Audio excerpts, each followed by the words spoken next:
Jésus. Merci encore ce matin, Jésus. Oh, toi qui es digne de louange, tu es digne de gloire, tu es digne d'être adoré, Seigneur. Merci pour ta fidélité encore ce matin, que tu viens de nous témoigner encore en ce lieu et ce matin, Jésus. Oh Dieu de gloire, nous sommes là dans ta présence. Oh, nous sommes là dans ta présence encore ce matin. Nous venons, comme écoutent les disciples, nous venons écouter ta parole. Nous venons écouter ta pensée ce matin. Oh Dieu de gloire, merci pour ta fidélité.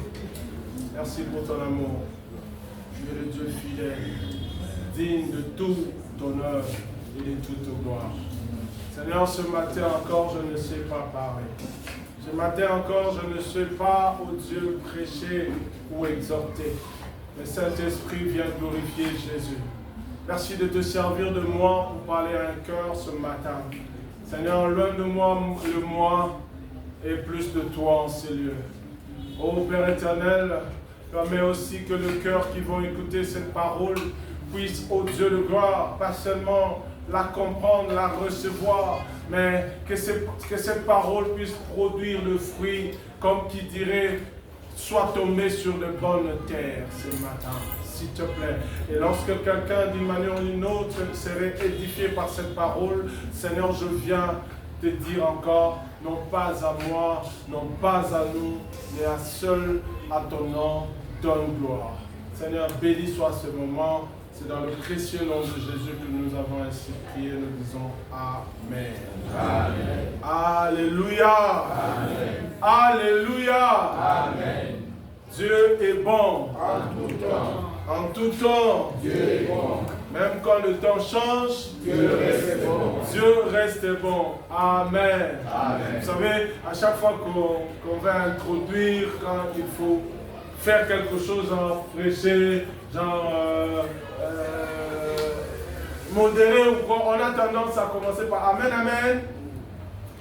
Alors, nous, au DLB, souvent nous sommes très stricts par rapport à ça, pour dire que les Amen, Amen n'est pas un slogan, ce n'est pas un cri de Ria, non. C'est une parole d'adhésion. Amen. Amen. Donc, on ne peut pas introduire avec un Amen, Amen. On commence par une parole à laquelle les autres diront Amen. Amen. Amen. Gloire au Seigneur. Nous bénissons le Seigneur encore. Ça, c'est le deuxième jour que nous nous retrouvons en ce lieu pour partager la parole de Dieu. Nous disons merci à nos responsables de la dévotion matinale pour le choix qu'ils ont porté sur nous pour apporter la parole en ce lieu. Et nous bénissons encore le Seigneur pour votre présence ce matin, lui qui nous a fait grâce. Amen. Est-ce qu'on peut acclamer Jésus?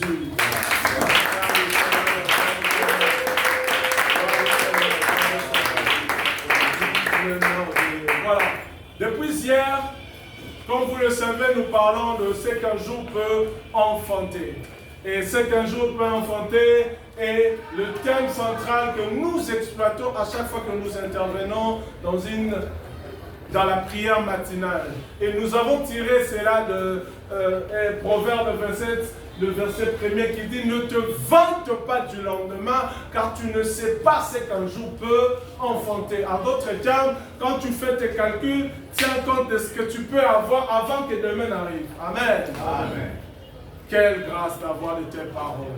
C'est de là que nous disons ce qu'un jour peut enfanter. Et depuis hier, nous étions en train de dire qu'un jour peut enfanter, je ne manquerai de rien. Je ne manquerai de rien, que nous avons tiré de Psaume 23, un psaume magnifique, un psaume que nous connaissons par cœur. Même nos enfants connaissent ce psaume par cœur. Et hier, nous avons essayé de placer d'abord le base en rapport avec « je ne manquerai de rien ». Et dans notre exposé, nous disions hier que cette phrase de « l'Éternel est mon berger, je ne manquerai de rien » n'est pas donnée à tout le monde. Ce n'est pas tout le monde qui a droit de confesser ou de dire cette phrase ou de confesser cette parole puissante. Non. Pourquoi? Parce qu'il y a une adhésion. Cette affaire de mon berger, c'est d'abord une affaire de relation avec le berger. Vous ne pouvez pas vous identifier la brebis d'un berger qui ne vous connaît pas. Vous ne pouvez pas vous identifier la brebis d'un berger que le berger ne connaît pas. Et nous avons lu dans 2 Timothée chapitre 2, le verset 19, où la Bible dit néanmoins les solides fondements de sa parole qui lui sert de sceau. Le Seigneur connaît ceux qui lui appartiennent et quiconque prononce seulement le nom du Seigneur qui s'éloigne de l'iniquité. En d'autres termes, quiconque veut dire Yahweh, quiconque veut seulement dire Jésus, qu'il s'éloigne du péché. Si seulement le fait de prononcer le nom de Jésus demande à ce qu'on s'éloigne du péché, à combien plus forte raison lorsqu'on ne lui appartient pas. C'est là que nous disons que pour confesser l'Éternel est mon berger, nous devons d'abord avoir une relation avec le berger. Et cette relation commence par donner sa vie à Christ. Et nous disions que quand on donne sa vie à Christ, ce n'est qu'une étape, la première ou le premier pas que nous faisons dans la foi chrétienne. La Bible dit à tous ceux qui l'ont reçu, elle a donné le pouvoir de devenir enfants et qui croient en son nom. À tous ceux qui l'ont reçu, Jean 1, 12. Là, à tous ceux qui l'ont reçu et qui croient en son nom. Recevoir Jésus, il y a d'abord la dimension de le recevoir comme son sauveur. C'est ce que nous disions hier. Mais la dimension la plus importante, c'est celle de le suivre comme un Seigneur. Voilà pourquoi le verbe croire, c'est dans un présent continu. Le problème se situe à ce niveau-là de croire. C'est comme ça qu'hier nous disions, on ne peut pas dire l'Éternel est mon berger et on vit dans le péché. On ne peut pas dire l'Éternel est mon berger, on vit dans le magouille. On ne peut pas dire l'Éternel est mon berger, on vit dans les compromissions. Non. Quand on veut chercher, quand on veut parler de combines et tout ça, même celui qui dit l'Éternel est mon berger, il est dedans. On veut parler de conspiration, de complot, de faux complots pour nuire, pour faire du mal à quelqu'un. Celui qui dit l'Éternel est mon berger est aussi dedans. Non. L'Éternel n'est pas le berger de ce genre de brebis. C'est là que nous avons dit, il y a plusieurs, lorsque nous avons lu dans Ézéchiel 34, où on nous parle des types de brebis. Nous avons les brebis, nous avons les béliers, nous avons aussi des boucs. Et parmi les brebis, il y a aussi encore des types de brebis. Les brebis grasses et vigoureuses. Comme qui dirait des brebis qui ne suivent pas le berger, qui font ce qu'ils veulent. Alors que dans le psaume, lorsque nous l'avons lu, nous voyons que le psalmiste est en train de dire, il me conduit vers. C'est lui qui conduit la vie. C'est lui qui est réellement la brebis du Seigneur, dépend totalement du Seigneur. Alléluia. Amen.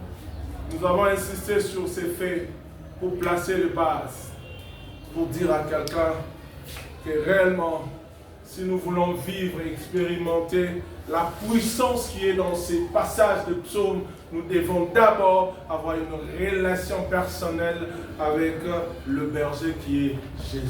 Amen. Est-ce qu'on peut acclamer le Seigneur pour ça? Alors, ce matin, nous voulons poursuivre avec ce qu'un jour peut enfanter. Et le Seigneur m'a demandé de rester encore un peu sur « Je ne manquerai de rien ». Alléluia. Amen. Alors je nous propose rapidement deux textes. Nous commençons par notre texte de base d'hier, Psaume 23, je lis rapidement. Cantique de David, l'Éternel est mon berger, je ne manquerai de rien. Il me fait reposer dans le vert pâturage, il me dirige près des eaux paisibles. Il restaure mon âme, il me conduit dans le sentier de la justice à cause de son nom. Quand je marche dans la vallée de l'ombre de la mort, je ne crains aucun mal, car tu es avec moi, ta houlette et ton bâton me rassurent. Tu dresses devant moi une table en face de mes adversaires, tu ointues ma tête et ma coupe déborde. Oui, le bonheur et la grâce m'accompagneront tous les jours de ma vie et j'habiterai dans la maison de l'Éternel jusqu'à la fin de mes jours. Nous prenons un autre psaume. Nous prenons un autre psaume toujours, psaume 34. Nous commençons à partir du verset 5. Psaume 34, 5. La Bible dit ceci. J'ai cherché l'Éternel et il m'a répondu, il m'a délivré de toutes mes frayeurs. Quand on tourne vers lui le regard, on est rayonnant de joie et le visage ne se couvre pas de honte. Quand un malheureux crie, l'Éternel entend et il le sauve de toutes ses détresses. L'ange de l'Éternel campe autour de ceux qui le craignent et il les arrache au danger. Sentez et voyez combien l'Éternel est bon. Heureux l'homme qui cherche en lui son refuge. Craignez l'Éternel, vous ses saints, car rien ne manque à celui qui le craignent, à ceux qui le craignent. Les lionceaux éprouvent de la disette et la faim, mais ceux qui cherchent l'Éternel ne sont privés d'aucun bien. Alléluia. Amen. Quelle phrase, quelle déclaration. Ceux qui cherchent l'Éternel ne sont privés d'aucun bien. Vous savez, il y a certaines déclarations de la Bible, lorsqu'on les lit de manière littéraire, on a l'impression que c'est trop beau pour être vrai. Quelqu'un va dire, ok, vous avez dit qu'il faut placer le base. Il faut donner sa vie à Jésus. Il faut devenir sa brebis. Ok, moi ici que tu vois, j'ai déjà donné ma vie à Jésus. Et je suis même pas le bouc. Je ne suis pas le bélier. Je ne suis ni brebis grasse, ni vigoureuse. Mais j'ai constaté que je manque toujours. J'ai constaté qu'on dirait qu'il y a des choses qui manquent toujours. Alors quand tu viens me dire, ou quand la Bible vient dire que ceux qui craignent l'Éternel, ou l'Éternel est mon berger, je ne manquerai de rien, est-ce que c'est un slogan ou bien c'est une parole? Oh, j'aimerais rassurer quelqu'un que c'est une vérité. Amen. Bien-aimés, ceux qui cherchent l'Éternel, le brebis de Christ, ne sont privés d'aucun bien. Ah, je savais que personne ne dirait Amen. Amen. Pourquoi? Personne ne dit Amen. Pourquoi? Parce que chacun est en train de réaliser d'aucun bien. Quelqu'un qui est en train de se dire, moi ici, là, je manque tel. Moi aussi, je manque tel. Oh, je suis en train de dire à quelqu'un, le problème n'est pas ce que tu manques. Le problème, c'est ce que tu as. Amen. Vous savez, je vais un peu essayer de mettre aujourd'hui le contexte de cette phrase. Vous savez, le français, la Bible n'a pas été écrite en français.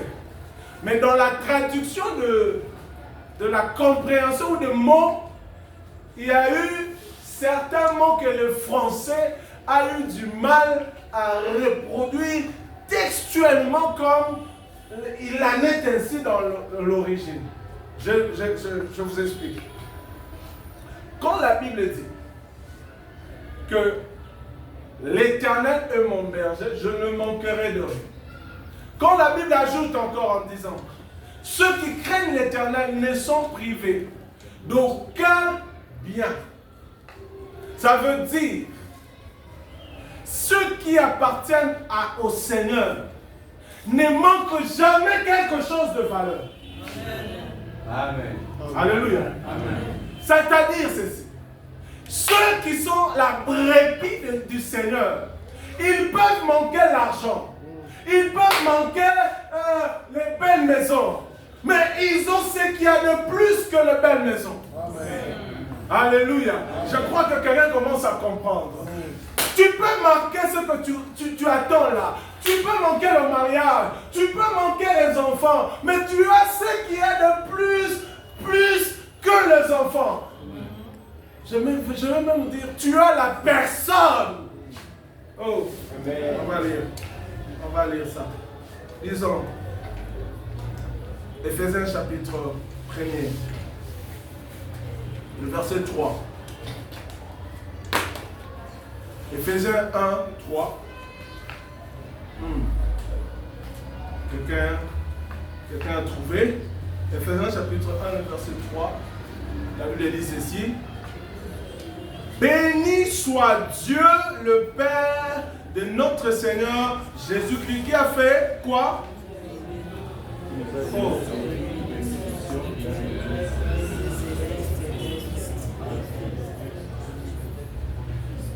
Béni soit le Dieu, le Père de notre Seigneur Jésus-Christ, qui nous a bénis de quoi? De toutes sortes de bénédictions. Dans le lieu céleste en Christ. Frère, ma soeur, maman, papa, en Christ, nous avons tout. Amen. En Christ, nous ne manquons de rien. Amen. Ce n'est pas parce qu'aujourd'hui je manque l'argent que je vais dire que je ne manquerai de rien, n'a pas fonctionné. C'est faux. Vous savez, nous sommes un peu comme... c'est comme quelqu'un qui a un compte en banque, qui a des millions dedans. Il y a des millions dans son compte, mais il arrive qu'il se retrouve un certain jeudi et qu'il a besoin d'argent, mais il n'a pas d'argent et il se trouve que ça tombe un 16 janvier. Les jours fériés. La banque n'a pas ouvert. Il va vers les ATM, tout ça, les distributeurs automatiques, pas de billets. Il regarde encore vendredi, le 17 janvier. Férié encore, banque fermée. Et les banques, comme, oh non, bon, le samedi, on va seulement travailler lundi. La personne a des millions dans son compte, mais se retrouve comme quelqu'un qui n'a rien. Vous pensez que cette personne va trembler ou va s'inquiéter de la même façon que la personne qui n'a totalement rien? Ou bien le fait de manquer en ce moment-là fait de cette personne une personne qui manque l'argent. Et j'aime ce que la Bible dit dans Jérémie 29, 11. Un passage que les mamans aiment beaucoup. J'aime ce qu'il dit. Il dit quoi? Je connais le projet que j'ai formé sur vous. Amen. Projet de paix et non de malheur. Souvent nous nous arrêtons là. Mais alors que le passage continue. Dit, afin de vous donner de l'avenir et de... J'aime ce que Dieu fait. Avant de nous donner le matériel, avant de nous donner ce qui est somatique, de nous donner ce qui est le dur, il nous donne d'abord ce qui est spirituel. Amen. C'est-à-dire, il nous prédispose à avoir une paix, de savoir que quand je marche, je sais que j'en ai. Pourquoi? Parce que je suis l'enfant de celui qui a dit l'or et l'argent. Quand je marche, même si mon corps semble être faible, parce que je sais que je suis la brebis de celui qui a dit que par ce meurtrissure, même si je n'ai pas d'enfant, quand je marche, je sais que je suis la brebis de celui qui a dit il n'y aura ni femme, ni celle. Alléluia. Amen. Voilà la pensée de Dieu. Je ne manquerai de rien, et ça slogan c'est une réalité. Amen. Tout dépend de la manière dont nous avons la conception de la chose. Vous savez, le problème avec nous, nous nous focalisons sur ce que nous manquons au lieu de nous focaliser sur ce que nous avons déjà. Vous verrez quelqu'un à cause du fait que jour ou Azan en haute, Azan, et il oublie toutes les grâces. Moi, je le dis souvent, je crois ici ou ailleurs aussi. Je dis, des fois nous ne réalisons pas la grâce que nous avons d'avoir la bonne santé. J'habite à côté d'une pharmacie qui est certainement fréquentée par plusieurs d'entre nous ici. J'essaie de voir les gros cylindrés qui viennent garer dans cette pharmacie-là. Ça m'arrive de voir combien de billets sortent dans cette pharmacie-là pour acheter le médicament. Mais quand je vois la grâce que j'ai moi, avec ma maison, on n'a pas de millions, on n'a pas de cylindrés, on n'a pas ces choses, mais nous sommes en bonne santé. Amen. J'aime ce que la Bible dit encore et ajoute, je crois, dans Ecclésiaste 9, si je ne me trompe pas, le verset 4 dit, les lions morts et les chiens vivants est mieux que le lion qui est mort. Il y a de l'espérance à tous ceux qui sont. Alors je suis venu dire à quelqu'un, je ne manquerai de rien, c'est une phrase, c'est une déclaration de foi. Ce n'est pas de l'utopie. Quand quelqu'un, c'est-à-dire, quand nous devons nous approprier ces choses. Ah, j'aime comme notre papa dit, ce sont nos choses. Amen. Ce sont nos choses. C'est peut-être un contrat que vous attendez, vous avez l'impression que ça ne marche pas encore. J'aimerais dire à quelqu'un, avant de voir ce qui manque, réalise d'abord tout ce que Dieu t'a donné. Des fois, tu ne l'as même pas demandé. Amen. Oh, moi, depuis, je cherche le fiancé, je n'arrive pas à trouver. Mais tu as un travail. Tu as un travail qui est stable. Il y en a qui sont mariés, très mariés, qui n'ont même pas de travail. Dieu a commencé par te donner à toi le travail avant qu'il ne te donne le mariage. Vous savez pourquoi Dieu il nous donne d'abord une partie ou certaines choses. C'est pour que nous puissions lui faire confiance que le roi a baissé à obéir à Dieu. C'est ça avec Dieu. En fait, quand vous voyez la relation de Dieu avec Israël, Dieu avait souvent ce problème avec Israël. Israël avait l'habitude d'oublier très vite la bonté de Dieu avec elle. Et mon jour, on a fait une ligne, on réfléchit, bon, c'est vrai. Bon, peut-être Israël n'avait pas beaucoup de modèles. On peut se dire, bon, mais, bien aimé, qui a vécu le miracle comme Israël? Nous sommes en train de lire les Pentateuques. Nous sommes encore dans Lévitique. Nous avons lu Genèse et nous avons lu Exode. Quelle gloire que Dieu n'a pas manifestée au Dieu d'Israël. Vous savez les 10 plaies là, ce n'était pas que non, ça se passe de loin. Non, ils voyaient ce qui se passait ailleurs, mais là où ils étaient, rien n'arrivait. Quand Israël, quand l'Égypte partout était frappée, Goshen n'était pas touché. Et ils ont vécu la main de Dieu. Des surcroît, ils arrivent devant la mer rouge. Mer rouge. Mais par exemple, la mer rouge. Mer rouge, Macadam, boulevard, autoroute, poids lourd. Ça m'a créé là, poids lourd, la mer rouge. Et ils sont passés à la manière de l'aquarium. À tel mouvement baleine, à tel mouvement requin, à tel mouvement moto, à tel mouvement zombo. Non, quelle beauté, quel miracle. Amen. Je m'imagine quand ils étaient en train de passer, ils étaient là. Waouh! Mais c'est le même waouh là. Dès qu'ils sortent, dès qu'ils arrivent là, à peine ils arrivent, ils trouvent que les Amalécites viennent le combattre. Aïe.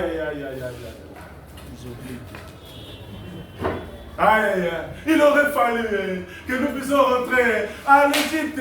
Nous avions nos concombres. En Égypte, nous avions, oh là là, et Dieu est à mal. Pourtant, devant la mer rouge, qu'est-ce que Dieu leur avait dit? Il dit à Moïse, dis-leur qu'ils avancent. Mais ils arrivent, ils voient seulement le premier obstacle. Il aurait fallu, en Égypte, nous avions des sépulcres. C'est pour la première fois que je vois un texte, un mot compliqué que je n'ai jamais compris jusqu'à aujourd'hui, même peut-être quelqu'un m'aiderait à comprendre. En Égypte, nous avions des concombres. Il y a un mot là, les œufs, ceux qui disent aïe, vous n'avez pas raté les araignées. Les araignées, aïe, il n'y a plus rien. Caille. Maman. Bon. Et là, voilà, quelqu'un va lire, va retrouver. Vous allez vous rendre compte que c'est des choses que Israël a vécues. Vous pensez que Dieu faisait ça pour rien? Non. Dieu faisait ça pour qu'Israël lui fasse confiance. C'est pourquoi j'aime cet homme de David. J'aime cet homme de David. J'ai déjà eu à décortiquer ça ici. Lorsqu'il se retrouve devant Goliath et qu'on essaie de lui présenter ses insuffisances à lui par rapport à son adversaire, il dit, oh, c'est Vandia. Tu vois ton serviteur que tu vois, le petit David que tu vois ici. Hein? Moi, il est arrivé que lorsque j'ai gardé, même pas mes brebis, les brebis de mon père, ce n'était pas mes brebis, les brebis de mon père, et qui surgissait un lion, je l'ai arraché de sa gueule. Est-ce qu'on a déjà réalisé la scène? Attends, un gladiateur dans mon âme. C'est-à-dire, la brebis est en train d'être prise par un lion. Les contraires de la réalité. C'est-à-dire, en réalité, on devait voir un lion en train de poursuivre un homme. Mais là, on voit un homme qui poursuit un lion. Et puis, l'homme y est. Il l'arrache et le déchire. Et lorsque l'ours même venait encore, il pouvait l'arracher, la brebis de griffe de l'ours. Non. Mais j'aime ce qu'il dit. L'Éternel qui m'a délivré. Amen. De ces lions et de ces ours, il me délivrera aussi. Bien aimé, ayons le rétroviseur. Amen. Quand ça ne marche pas, ayons le rétroviseur. Amen. Pour dire, oh, c'est vrai qu'hier, aujourd'hui, je me retrouve dans une situation, mais hier, le même Dieu, Yahweh Rapha, m'avait guéri. Amen. Même cette petite maladie, j'en serai guéri. Amen. Oh, c'est vrai que je me retrouve aujourd'hui, je manque l'argent, mais Yahweh j'irai. Il avait pourvu. Je me rappelle encore, j'avais manqué, il a pourvu. Pouvoir encore. Amen. Je ne manquerai. Je suis venu dire à quelqu'un ce matin, nous ne manquons. Raison de plus pour n'envier personne. Permettez-moi d'en parler. Bien-aimé, si on savait qui nous sommes, on n'envierait personne. Oh non, toutes ces personnes que nous envions, peut-être parce qu'elles paraissent opulentes, dans une certaine bourgeoisie.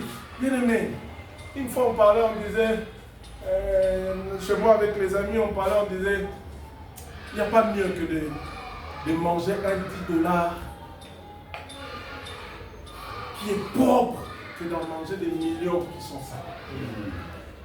Je préfère manger les $10 propres là. Que de manger des millions qui me donnent des culpabilités. Si je le savais. Beaucoup de gens que nous envions, apparemment, parce qu'ils semblent avoir le matériel. Combien de fois notre papa n'a-t-il pas démontré cela? En parlant de ceux qui ont une certaine apparence, mais qui ne dorment jamais. Pourquoi? Parce qu'on leur a donné des formules, des rites, des choses qu'ils devaient respecter. Papa, ils sont en Jésus. Nous avons toutes ces bénédictions. Amen. Tous on a besoin de la formule théo. Il est mini. Il ne veut pas bouger. Tous on a besoin de quelle grâce d'avoir un tel berger. Quelle grâce d'avoir Jésus comme berger. Oh, je viens dire à quelqu'un ce matin, peu importe les difficultés dans lesquelles tu passes. Et j'aime, vous savez, peut-être qu'on en parlera plus demain. Il dit quoi? Même quand je marche dans la vallée de l'ombre de la mort. Comme, vous savez, quand il dit, même quand je marche dans la vallée de l'ombre de la mort, ta houlette et ton bâton me rassurent. Vous savez pourquoi? Parce qu'il sait que même la vallée là, c'est lui qui conduit. Celui qui l'a conduit vers cette vallée, c'est qui? C'est le berger. Oui, parce que pourquoi? La Bible dit que c'est lui qui me dirige, c'est lui qui dirige. Surtout quand vous dépendez totalement du berger. Il peut permettre que vous passiez par la vallée de l'homme de la mort. Mais comme sa houlette et son bâton est là pour nous rassurer par les marches tête haute. Amen. Amen. Je ne crains rien. Amen. Quand la Bible dit, et que de plus de parler de la sécurité que nous avons en Jésus. Le psaume que nous venons de lire, 34, dit quoi? L'ange de l'Éternel campe autour de ceux qui les craignent. Et il les arrache de quoi? Il n'y a pas mieux que d'avoir la sécurité de l'ange de l'Éternel. Vous savez, l'ange de l'Éternel ici, il s'agit de Christ lui-même. Ce n'est pas un ange, il ne s'agit pas de Michael, il s'agit de Christ lui-même. Combien de personnes ont eu des gardes du corps? Ils ont eu tout l'arsenal de sécurité qu'il fallait, mais on les a tués. Mais lorsqu'on sait qu'on est sécurisé par celui qui voit même l'invisible, rien ne nous touchera. 1000 tomberont à gauche, 10 000 à notre droite, nous ne savons pas. Pourquoi? Parce que l'Éternel est mon berger, je ne manquerai de rien. Que Dieu bénisse sa parole.